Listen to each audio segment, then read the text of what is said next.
Hello friends, வணக்கம். இன்றைக்கி ஒரு சிம்பிள் ரவுண்ட் நெக்கில் ஒரு சிம்பிள் டிசைன் நம்ம ரெடி பண்ண போகிறோம். ரொம்ப ஈஸியாக இருக்கும்.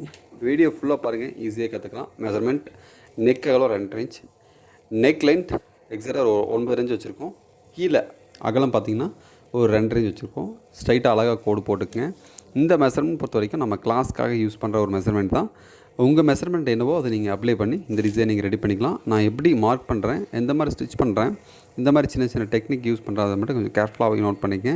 ஏன்னா எல்லாத்துக்குமே ஒரே மாதிரி மெஷர்மெண்ட் இருக்காது. அதனால் நீங்கள் ஒரு சில பேர் கேட்பாங்க, இந்த மாதிரி மெஷர்மெண்ட் நீங்கள் எல்லாத்துக்கும் ஒரே மாதிரி வைக்கும்போது சரியாக இருக்குமான்னு சொல்லிட்டு. அப்படி இல்லைங்க, அது கிளாஸ்க்காக யூஸ் பண்ணுற மெஷர்மெண்ட் தான். அதனால் உங்களுக்கு என்ன மெஷர்மெண்ட் இருக்கோ நீங்கள் அதை அப்படியே அப்ளைக்கலாம். சரிங்களா? ஓகே, மார்க் பண்ணிவிட்டு நம்ம டேரெக்டாக அந்த எப்படி நம்ம நெக் ஷேப், அந்த உள் ஷேப் எடுத்துருக்குமோ அழகாக நம்ம ஒரு கேன்வாஸில் கட் பண்ணி எடுத்துக்கலாம். கேன்வாஸ் தான் ஒரு கிரிப்காக தரப்போகிறோம். ஒரு பேட்ச் வந்து நம்ம மேலே வந்து ரவுண்டாக அவுட்டில் கொடுக்க போகிறோம். அதனால் அந்த பேட்ச் வந்து கிரிப் நம்ம வைக்கும்போது சுருக்கம் வரக்கூடாதுன்றதுக்காக தான் நம்ம கேன்வாஸ் யூஸ் பண்ண போகிறோம். இந்த கேன்வாஸும் பார்த்திங்கன்னா ஃபஸ்ட் நம்ம கட் பண்ணிவிட்டு லைனிங் கிளாத்தை ஃபஸ்ட் நம்ம அயன் பண்ணிடுவோம். லைனிங் கிளாத்தை எதுக்காக அயன் பண்ணுறோன்னா, நம்ம ஒரு டைரெக்டாக ஒரு சாரீ கிளாத்தில் ஒரிஜினல் கிளாத்தில் நம்ம அயன் பண்ணும்போது அது ஒரு மாதிரி சுருக்கமோ இல்லை தண்ணியில் போடும்போது ஒரு மாதிரி பபிள்ஸ் வர வாய்ப்பு அதிகமாக இருக்குது. இந்த மாதிரி நீங்கள் லைனிங் கிளாத்தில் அந்த கேன்வாஸை நீங்கள் அயன் பண்ணிவிட்டு அதுக்கப்புறம் இந்த மாதிரி ஒரிஜினல் கிளாத்தில் நீங்கள் அட்டாச் பண்ணும்போது அந்த மாதிரி ப்ராப்ளம் எதுவுமே வராது. இதில் வந்து துணி கொஞ்சம் கம்மியாக இருந்ததுனால நான் ஃபுல்லாக ஜாயிண்ட் போட்டிருக்கேன். ஒன்றும் பிரச்சனை இல்லை, நான் நீட்டாக அயன் பண்ணிட்டேன். அது ஒன்றும் ஜாயிண்ட் தெரியாது. அதனால் உங்களுக்கு இந்த மாதிரி ப்ராப்ளம் இருந்துச்சுன்னா நீங்கள் கண்டிப்பாக நீங்களும் அந்த மாதிரி ஜாயின் பண்ணிக்கலாம். ஒன்றும் பிரச்சனைலாம் ஒன்றும் வராது. பட் ஒரு சில கஸ்டமர்லாம் ஏற்றுக்க மாட்டாங்க. அந்த மாதிரி ஏற்றுக்காத கஸ்டமருக்கு கண்டிப்பாக நீங்கள் ஜாயின் பண்ணக்கூடாது. உங்கள் கஸ்டமர் ஒன்றும் சொல்ல மாட்டாங்கன்னா நீங்கள் ஜாயின் பண்ணிக்கலாம். ஒன்றும் பிரச்சனை கிடையாது. மோஸ்ட்டாக கிளாத் இருக்கும், பட் இதில் எனக்கு வந்து கிளாத் கொஞ்சம் இல்லாதனால ஜாயின் பண்ணிருக்கேன். நான் முடிஞ்சதுக்கு ஜாயின் போட மாட்டேன். பட் ஒரு சில கஸ்டமருக்கு துணி இல்லாத வருஷத்தில் ஜாயின் பண்ணுறீங்கன்னா மறக்காமல் நீங்கள் நான் ஜாயின் பண்ணியிருக்கேன்னு சொல்லிடுங்க. ஏன்னா ஒரு சில பேர்லாம் அதை ஒத்துக்க மாட்டாங்க. அதனால் நீங்கள் அதை மட்டும் நீங்கள் வச்சுக்கலாம். ஓகே, நீங்கள் நம்ம சேனலை தான் ஃபஸ்ட் டைம் பார்க்குறீங்கன்னா மறக்காமல் சப்ஸ்கிரைப் பண்ணி ஆல் நோட்டிஃபிகேஷன் மட்டும் ப்ரெஸ் பண்ணிக்கங்க. ஏன்னா இந்த மாதிரி வீடியோ ரெகுலராக நம்ம சேனலில் வந்துகிட்டே இருக்கும். ஈஸியாக அழகாக நீங்கள் கற்றுக்கலாம். டிசைன் ப்ளவுஸ் ஈஸியாக, ரொம்ப ஈஸியாக.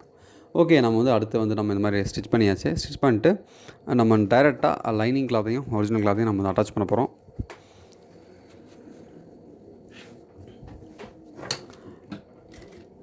ஸ்ட்ரைட்டாக நம்ம அட்டாச் பண்ணிக்கலாம். ஃபஸ்ட் கிளாஸ் தான்.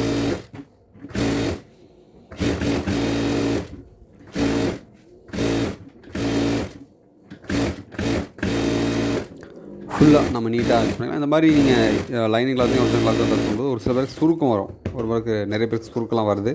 அது நிறைய எனக்கு கமெண்ட்ஸ் சொல்லியிருக்காங்க. அதுக்கு வந்து நீங்கள் சென்டரில் வந்து ஒரு தையல் போட்டுக்கலாம். சென்டரில் தையல் போட்டு 2 பார்ட்டாக பிரித்து கூட நீங்கள் ஸ்டிச் பண்ணலாம். பண்ணும்போது ஒரு சுருக்கம் வராது. அது யாருன்னா அவங்க பிகினர்ஸாக இருக்கும்போது மட்டும்தான் அந்த மாதிரி ப்ராப்ளம்லாம் வரும். எல்லாத்துக்கும் அந்த மாதிரி பிரச்சனை வராது. ஸோ அவங்க வந்து இந்த மாதிரி நீங்கள் ஃபாலோ பண்ணிக்கலாம். அது வந்து ஒரு பெரிய விஷயம் இல்லை. தொடர்ந்து நீங்கள் ஸ்டிச் பண்ணிட்டே இருக்கும்போது அந்த மாதிரி சுருக்கம்லாம் வராது ப்ளவுஸில். இந்த ப்ளவுஸ் பேசிக் ஸ்டிச் பண்ணணுன்னு சொல்லிட்டு நிறைய பேருக்கு ஸ்டிச் பண்ணி சொல்லி நிறைய பேர் கேட்டிருக்கீங்க. பார்க்கலாம், அதுக்கு டைம் இருக்குது. இந்த மாதிரி நீங்கள் உள் பக்கம் வெளி பக்கம் நம்ம அடிச்சு திருப்பிக்கலாம். சென்டர் கரெக்டாக நீங்கள் மார்க் பண்ணிவிட்டு உள் பக்கம் வெளி பக்கம் அப்படியே அழகாக அதை அடிச்சு திருப்பிக்கலாம். நம்ம அதில் வந்து ஒன்றுமே யூஸ் பண்ண போகிறதில்ல. பைப்பிங் யூஸ் பண்ண போகிறதில்ல, எதுவும் யூஸ் பண்ண போகிறதில்ல. டேரெக்டாக நம்ம வந்து ஒரு லேஸ் மட்டும் தான் யூஸ் பண்ண போகிறோம். அதை உங்களுக்கு அடுத்து சொல்லித்தரேன். அந்த வளைவு பக்கம் மட்டும் அழகாக நீங்கள் கட் பண்ணி எடுத்துருங்க. அங்கங்கே ஒரு கட்டிங் போட்டிங்கன்னா கொஞ்சம் நாள் திரும்பும். நீங்கள் கட் பண்ணும்போது அந்த தையல் வந்து கட் பண்ணாமல் பார்த்துக்குங்க கேர்ஃபுல்லாக. மேலே வந்து ஒரு தையல் போட்டுக்கலாம் அந்த மாதிரி.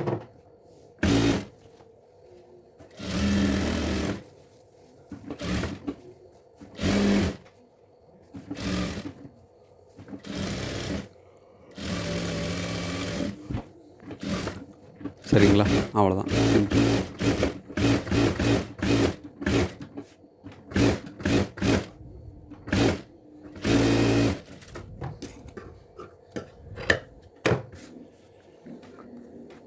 அவ்வளோதாங்க.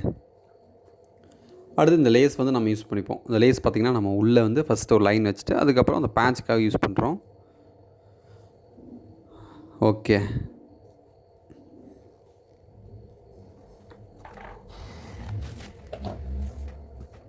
இந்த லேஸ் வைக்கும்போது கண்டிப்பாக நம்ம வந்து இந்த கேன்வாஸ் ஃபஸ்ட் நம்ம கட் பண்ணோம் இல்லையா, கேன்வாஸ் மேலே பேட்ச் வச்சுருக்கோம் இல்லைங்களா, பார்த்தீங்களா? இந்த கேன்வாஸ் வைக்காமல் இந்த லேஸ் வைக்கும்போது ஒரு சின்ன சுருக்கு வர மாதிரி ஃபீல் ஆகும். கண்டிப்பாக ஒரு மாதிரி அது நீட்டாகவும் இருக்கும். அது பார்க்குறதுக்கு அந்த கிரிப்னஸ் கிடைக்காது. கண்டிப்பாக அது அந்த லுக் இருக்காது. நம்ம இவ்வளோ ரிஸ்க் எடுத்து நம்ம எல்லா டிசைனர்ஸ் ரெடி பண்ணுறோம். ஒரு சின்னதாக ஒரு பேட்ச் ஒரு கேன்வாஸில் வச்சுக்கிறதுல நமக்கு ஒன்றும் பெரிய ப்ராப்ளம் இருக்காது. ஏன்னா கஸ்டமர் வந்து அந்த ஃபினிஷிங் எதிர்பார்ப்பாங்க. முன்னாடி மாதிரிலாம் ரொம்ப முன்னாடியெல்லாம் வந்து அதெல்லாம் பார்க்க மாட்டாங்க. பட் இப்போல்லாம் ரொம்ப கேர்ஃபுல்லாக எல்லாமே ரொம்ப ரொம்ப க்ளீனாக பார்க்குறாங்க கஸ்டமர். கண்டிப்பாக ஒரு ஃபினிஷிங் லுக் நீங்கள் கண்டிப்பாக கொடுத்தே ஆகணும். எந்த ஒரு வேலையாக இருந்தாலும் அதில் வந்து ரொம்ப நீட்டாக இருக்கணும். அதனால் கண்டிப்பாக முடிஞ்ச வரைக்கும் இந்த மாதிரி சின்ன சின்ன விஷயம்லாம் பெருசாக சோம்பேறித்தனப்பட வேணாம். கேன்வாஸ் வைக்காமல் நான் அடிக்கிறேன், கேன்வாஸ் இல்லாமல் நான் டிசைன் பண்ணுறேன், இந்த மாதிரிலாம் வேண்டாம். அதெல்லாம் பார்த்தீங்கன்னா கண்டிப்பாக உங்களுக்கு திரும்ப கஸ்டமர் திரும்பி உங்களுக்கு வரமாட்டாங்க. ஒரு டைம் ஸ்டிச் பண்ணி போனாங்கன்னா அவ்வளோதான். ஏன்னா அது மாதிரி ஒரு வெல் எக்ஸ்பீரியன்ஸாக இருக்கிறவங்க நல்லா தைச்சிடுவாங்க ஒன்றும் பிரச்சனை இல்லை. பட் பிகினர்ஸாக இருக்கிறவங்க இந்த மாதிரி ப்ராப்ளம்லாம் கண்டிப்பாக வரும், வாய்ப்பு அதிகமாக இருக்குது.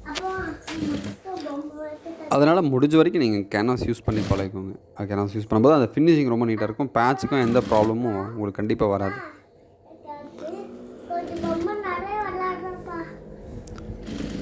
ஒன் பை ஒன்னாக நீங்கள் பேட்ச் வந்து அப்படி ஒரே மாதிரி ஈவனாக வச்சுக்கலாம்.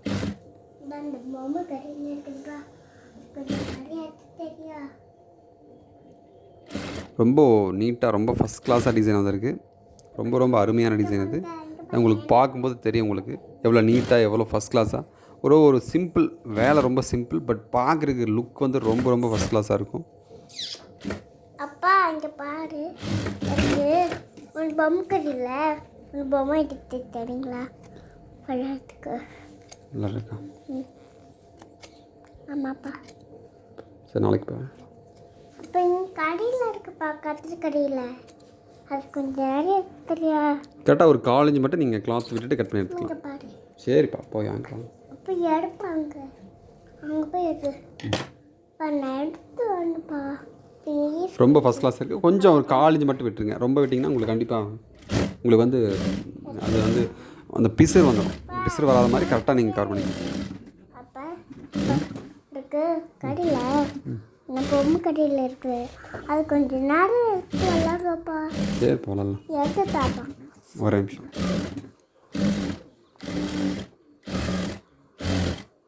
இந்த பிசுறு வெளியே தெரியக்கூடாது உங்களுக்கு. பார்த்தீங்கன்னா பிசுறு தெரிஞ்சால் நல்லா இருக்காது. இந்த பிசுறு தெரியாத மாதிரி கரெக்டாக நீங்கள் ஸ்டிச் பண்ணுற இந்த டிசைன் ரொம்ப ஃபஸ்ட் கிளாஸாக வந்துடும். கண்டிப்பாக இந்த டிசைன் உங்களுக்கு ரொம்ப யூஸ்ஃபுல்லாக, ரொம்ப ஃபஸ்ட் கிளாஸாக உங்களுக்கு ஈஸியாக புரிஞ்சிருக்கு நம்புறேன். ரொம்ப ரொம்ப ஈஸியான டிசைன், பார்க்குற நல்லா அட்ராக்டிவாக இருக்கும். இதில் நமக்கு இன்னொரு டிசைன் நம்ம இருக்குது, அதை நம்ம அடுத்து பார்க்கலாம். கண்டிப்பாக அந்த பேட்ச் நான் உங்களுக்கு சொல்லியிருக்க மாட்டேன். ஏன்னா அடுத்து இன்னொரு 1 or 2 இன்னொரு 2 வீடியோவில் நான் இப்போ சொல்லிக் கொடுப்பேன். பிடிச்சிருந்தா லைக் பண்ணுங்கள், பார்க்கலாம் சீக்கிரம்.